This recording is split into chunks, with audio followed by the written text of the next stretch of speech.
الثورية للشباب الإسلامية منصة الوطن، أعضاء المجلس الأعلى للشباب، الحضور الكريم، عائلة الشهداء، أهلا وسهلا ومرحبا، والسلام عليكم ورحمة الله تعالى وبركاته. يطيب لي في هذه المناسبة أن نستحضر ذاكرة أو مسار العمل النضالي للشباب هذه البلاد. عبقرية الثورة التحريرية استطاعت أن تفجر كل القدرات الموجودة في الوطن، ومن ضمنها الشباب اللي عمرهم ما كانوا راضين بالوضع. والمطلع للتاريخ يجد أن الطلبة والمتمدرسين في الثانويات كانت فيهم البذرة بذرة رفض الاستعمار الغاشم، بذرة النضال. ويستحضرني هذا المسار من 1919، بعيد شوية، 1930، 1933، 1955 و 1956. كلها محطات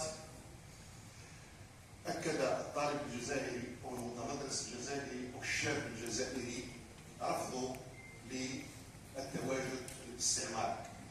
ولعل هذه البذرة، بذرة الرفض،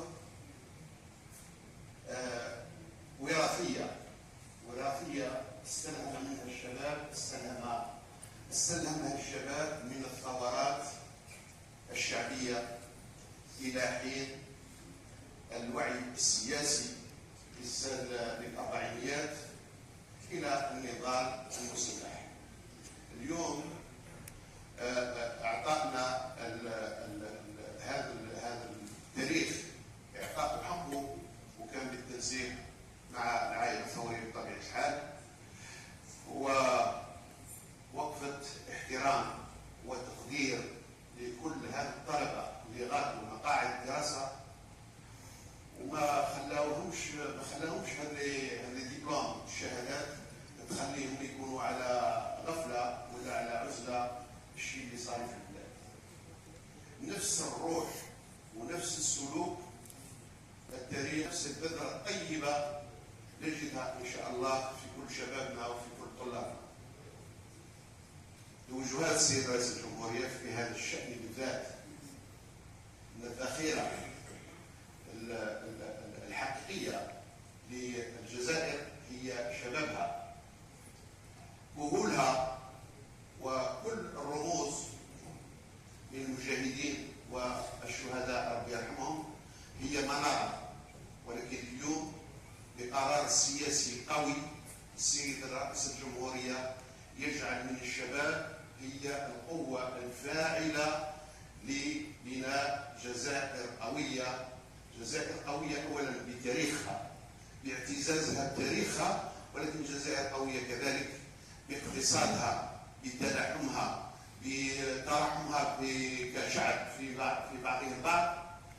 واليوم الدليل أننا اليوم نستحضر ذاكرة شباب وعائلة شهداء اللي نرحبوا بهم كثير، وهذا ما يمنعناش أن كذلك نستحضر كل شهداء الوطن. فللسيد الأمين الولائي وكل الذين رافقوه من التنظيمات لاقتراح وتنظيم هذا اليوم اللي له جزيل الشكر. On vous remercie, M. Wali, à vous, à toute votre révolutionnaire qui a voulu faire de cette journée une journée grande de par le sacrifice qui a été fait. Alhamdulillah, كلنا باحترام والتقدير لكل هذه العائلات نشكركم على حضوركم أولا، ونشكركم كذلك على حرصكم باتكم في استمرارية ما بين شباب الأمس اللي لبى النداء وشباب اليوم اللي يسعى لبناء جزائر قوية إن شاء الله واحده وموحده. واشكركم جزيل الشكر مره اخرى على اصغاء تنميه الزراعه.